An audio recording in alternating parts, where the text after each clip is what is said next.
Do you think that this loss was all on Brock Purdy? How did you feel about the game? But mainly, how did you feel about Brock Purdy's MVP cementing performance, baby? Went out there to lay it all on the line, okay? See, this is what I told you last week when you asked the topic, like, did he lock it up? Which you weren't the only one who said that. I thought it was the stupidest thing ever because it's like, dude, I there's still thought games I to thought play. I thought he was already like I thought this game didn't matter. Like I was like, oh, he's No, already done. no. I'm so dumb. I'm so But you're not the only one. Everybody did that, and it's like that's especially after the Eagles game when people are like, "Oh, he's the MVP candidate, the leading one." Like I thought, I was like, "Dude, relax. There's like 6 more games left." I mean, did it put him in the discussion? Yes, but it's like this just goes to show, like, stop trying to be first. You don't need to be first. Just be just to be right. So you can be like, "I told you so. I was the first ones." That's why people are trying to crown Purdy as elite because he's not. He clearly wasn't last night.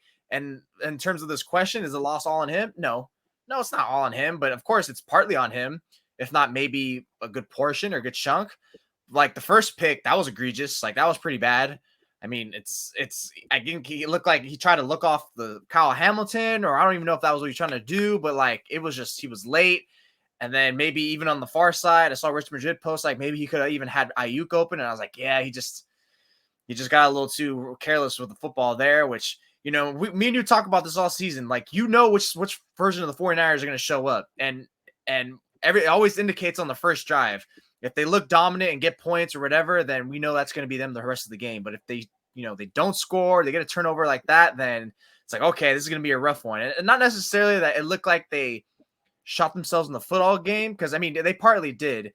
I think if I were to put a percentage on it, I feel like it was 75% Ravens, 25% the Niners kind of like hurt themselves a lot. Because, some of those picks that he threw, like other than the first one, 2 or 3 of them were like pretty much, just unlucky. You had the one where you're trying to force it to Debo on the screen. Like they just knew. Like, and at first, like I didn't even see the play. I thought it was a lineman again, like in the Bengals game. So I was already getting ready to blame Purdy. I was like, oh no, that was just a well-timed cornerback blitz. And it's like, what do you do? Just eat the sack? Like, I mean, no, he pretty much was screwed there. And then the third one, I kind of feel like when he's rolling out and trying to do too much, because at that point, he kind of felt like he was trying to play hero ball like he did in all the other losses.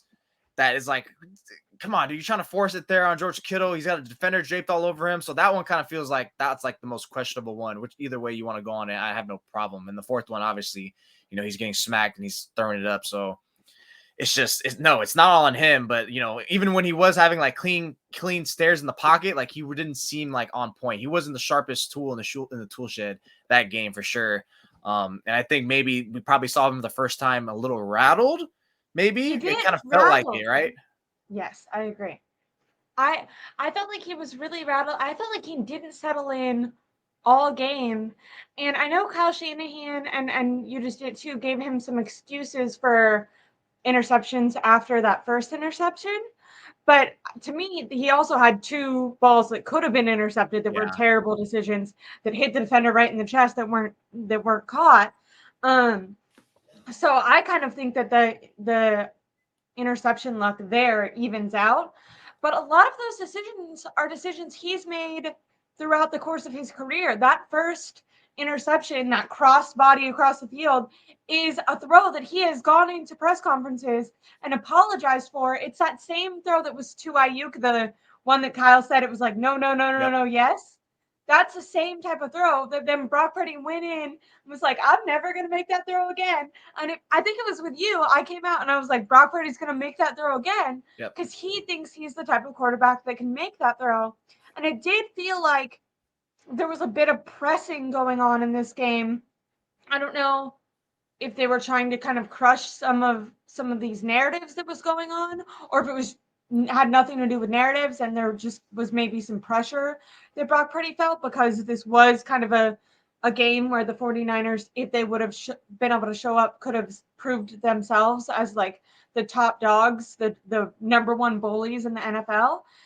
So maybe it was just some pressure metaphorically and then plus figuratively that Brock Purdy felt with the poor O-line performance. But yeah, to me, he normally we think of him as poised and having composure, and he looked really rattled all game. Now, the reason that I put this loss like I want to say like 90% on Brock Purdy Oh, is because even though Kyle Shanahan is getting some criticism for not running the ball more, I felt like all the way up until they got into the red zone and Brock Purdy threw an interception, I felt like especially in the beginning of the game, I almost tweeted out that the 49ers were a better team than the Ravens. Like they were walking down the field throwing the ball. They were getting their playmakers involved. George Kittle looked really good early, which I was surprised about because the Ravens normally do pretty well against tight ends. Christian McCaffrey in the passing game at that point, because he wasn't really running the ball much, had looked good. Debo did struggle. I also felt like Brandon Ayuk is kind of avoiding a little bit of criticism. I thought he mainly started to go off once Kyle Hamilton got taken out of the game. Later on, I felt like Brandon Ayuk kind of struggled early, but the passing game, in my opinion, was working. So I find it hard to criticize Kyle Shanahan for not running it more because the only time that it ended up biting him in the ass was once they got all the way down the field, which I can understand. Like Christian McCaffrey at that point was averaging like, I think in the first half he had 90 yards off of a little bit over we were 90 off that yards game. off of 9 touches, right? So he was like almost 10 yards per carry.